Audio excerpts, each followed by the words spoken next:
بسم اللہ الرحمن الرحیم، السلام علیکم۔ میں ہوں محمد تحسین عباسی اور آپ دیکھ رہے ہیں میرا یوٹیوب چینل۔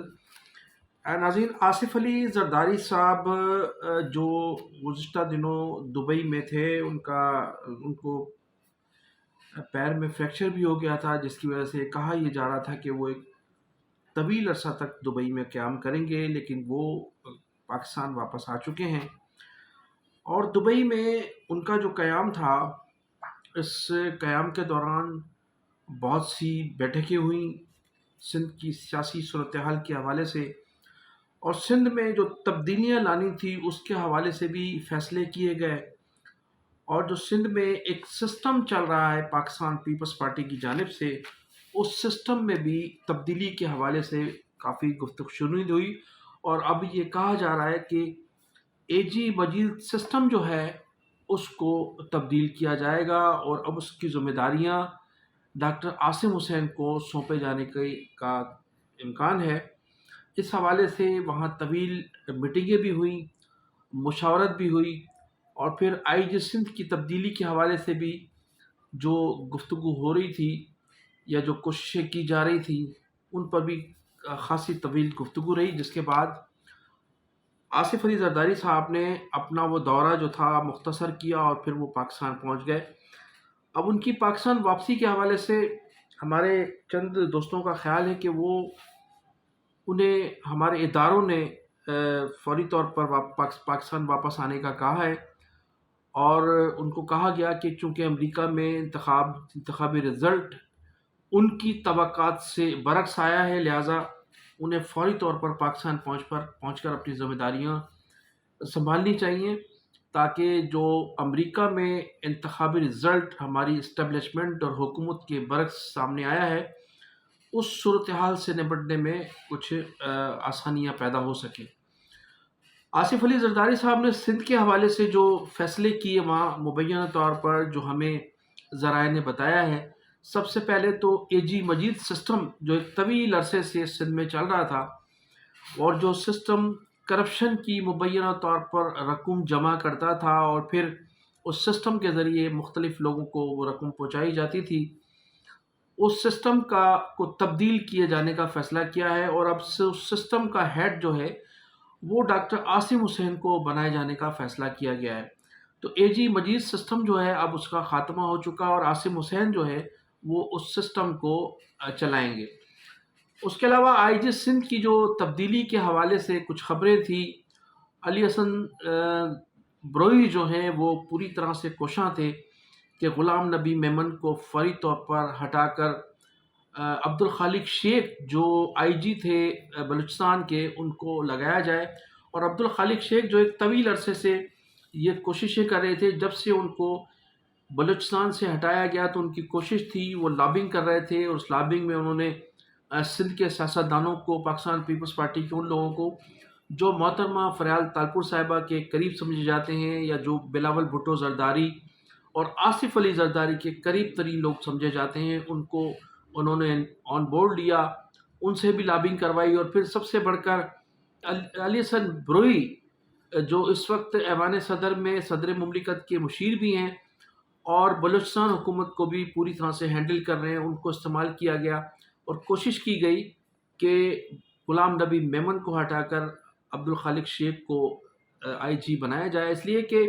غلام نبی میمن صاحب جو آئی جی سندھ ہیں اس وقت، وہ مکمل طور پر اس وقت ناکام ہو چکے ہیں۔ سندھ کی جو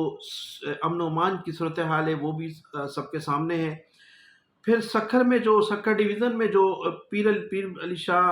محمد شاہ ڈی آئی جی سکھر اور ایس ایس پی گھوٹکی کے درمیان جو تنازع ہوا، جس میں کچھ لوگ بھی مارے گئے تھے، اس حوالے سے بھی ان کی پوزیشن خاصی خراب رہی ہے، اور پھر ڈاکوؤں کا جو تسلسل ہے سندھ کے بعض اضلاع میں، ان کا بھی خاتمہ نہ ہو سکا، وہ بھی جو ہے غلام نبی میمن کی نااہلی میں ڈالا جا رہا ہے۔ تو اس حوالے سے کچھ حلقوں کا خیال تھا کہ غلام نبی میمن کو تبدیل کر دیا جائے، لیکن وزیر اعلیٰ سندھ جناب مراد علی شاہ صاحب نے ایک مرتبہ پھر غلام نبی جو ہے میمن کو بچا لیا، اور اس طرح سے اب جو تبدیلی ہونے جا رہی تھی آئی جی سندھ کے حوالے سے، اور پہلے تو کوشش کی گئی جاوید عالم اوڈھو کو آئی جی سندھ بنایا جائے، پھر آخر میں یہ کوشش کی گئی کہ اگر وہ ان کے لیے کوئی راہ ہموار نہیں ہو رہی تو پھر عبدالخالق شیخ کا نام بھی پیش کیا گیا، لیکن بہرحال وہ کسی حد تک ایسا ممکن نہیں ہو سکا، اور غلام نبی میمن جو ہے فی الحال جو ہے ان کو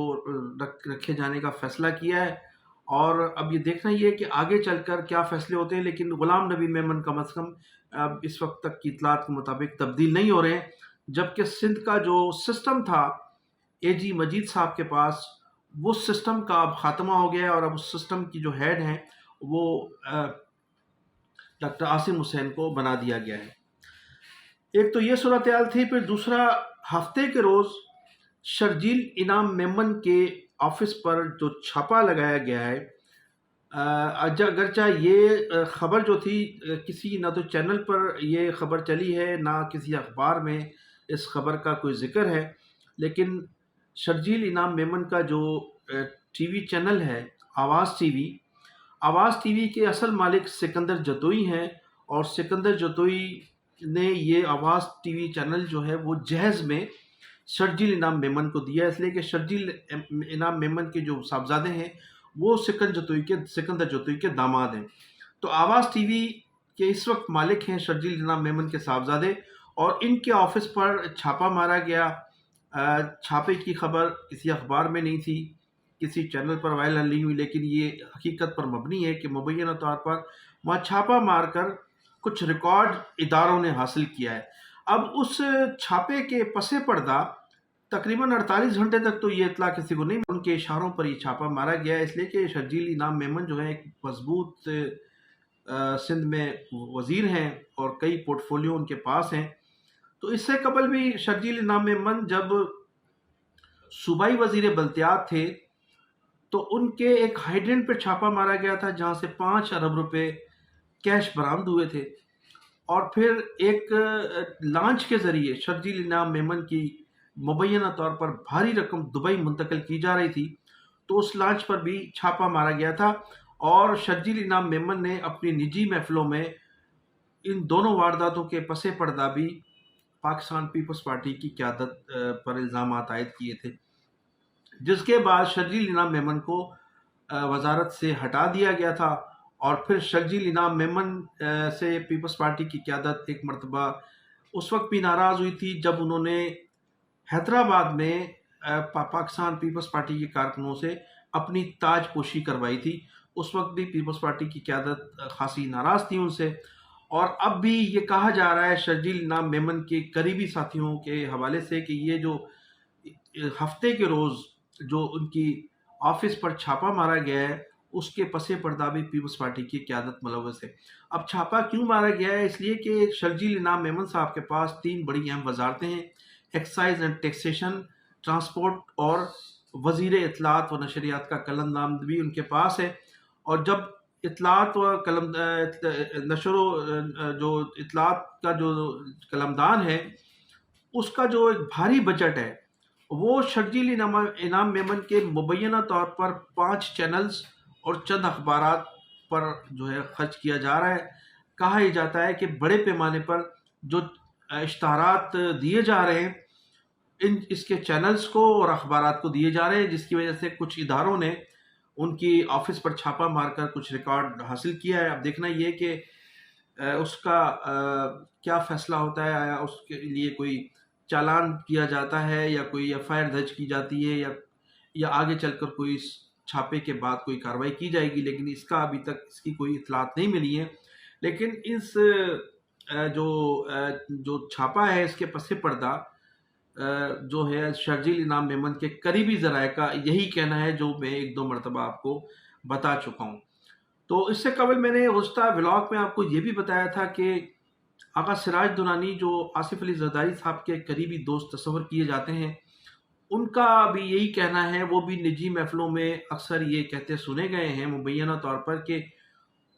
ایز اے اسپیکر ان کے گھر پر چھاپا، ان کی گرفتاری کے حوالے سے جو پولیس نے کارروائی کی تھی وہ بھی پیپلز پارٹی کی قیادت تھی، اس میں ملوث تھی۔ یہ سراج دورانی صاحب نے اپنی قریبی ذرائع کے سامنے متعدد بار اس کا اظہار کیا ہے۔ تو ناظرین، اس وقت پاکستان پیپلز پارٹی میں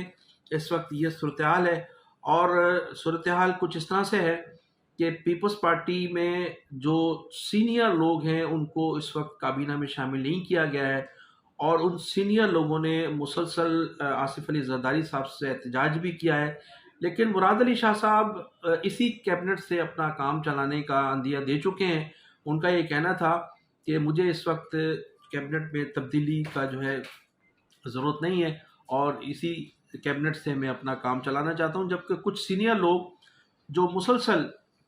مراد علی شاہ کی تبدیلی کے حوالے سے گفتگو کر رہے تھے،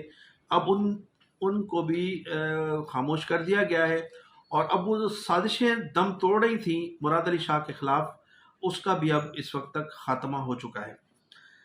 اب ناظرین میں ذکر کروں گا بانی متحدہ الطاف حسین صاحب کا، تو انہوں نے گزشتہ روز اپنی ویڈیو پیغام کے ذریعے تمام پوری قوم کو اور خاص طور پر تحریک انصاف کے کارکنان کو یہ پیغام دیا ہے کہ عمران خان کی رہائی کے لیے وہ جس قسم کے حربے استعمال کر رہے ہیں، اس سے عمران خان کی رہائی ناممکن نظر آتی ہے۔ انہوں نے کہا کہ تسلسل کے ساتھ آپ جب تک جدوجہد نہیں کریں گے، جب تک آپ ہڑتالیں تسلسل کے ساتھ، جلسے تسلسل کے ساتھ، ریلیاں، اور جب تک کارکن اور پوری قوم روڈ پر نہیں آئے گی، احتجاج نہیں کرے گی، اس وقت تک نہ تو آپ کو عدلیہ سے انصاف ملے گا، نہ حکومت سے انصاف ملے گا، اور نہ ہی اسٹیبلشمنٹ کو آپ کنٹرول کر سکیں گے۔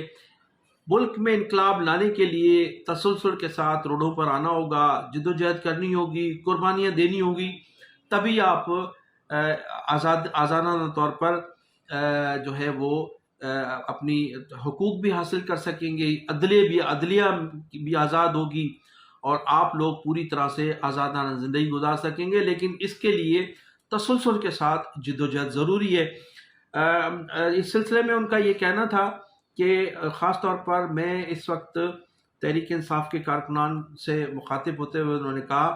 کہ تحریک انصاف کے ساتھیوں، اور ان کا تسلسل کے ساتھ ان کے ساتھ انہوں نے یہ اپیل کی کہ عمران خان کو اگر کوئی نقصان ہوا تو اس کی تمام ذمہ دار پاکستان تحریک انصاف کی وہ قیادت ہوگی جو کارکنان کو مس گائیڈ کر رہی ہے، یا جو کارکنان کو حقائق بتانے سے گریزا ہے، یا وہ لوگ جو ہمارے اداروں سے مل کر عمران خان کے جو پیغامات ہیں وہ عوام تک نہیں پہنچا رہے ہیں۔ ان کا یہ کہنا تھا کہ عمران خان کو اگر کچھ ہوا تو اس کی تمام تر ذمہ داری اس قیادت پر ہوگی جو ملاقات کرتے رہے ہیں اور عمران خان کے پیغامات اپنے کارکنان تک نہیں پہنچا پا رہے ہیں۔ ناظرین میں انہی الفاظ کے ساتھ آپ سے اجازت چاہوں گا کہ آپ میرے چینل کو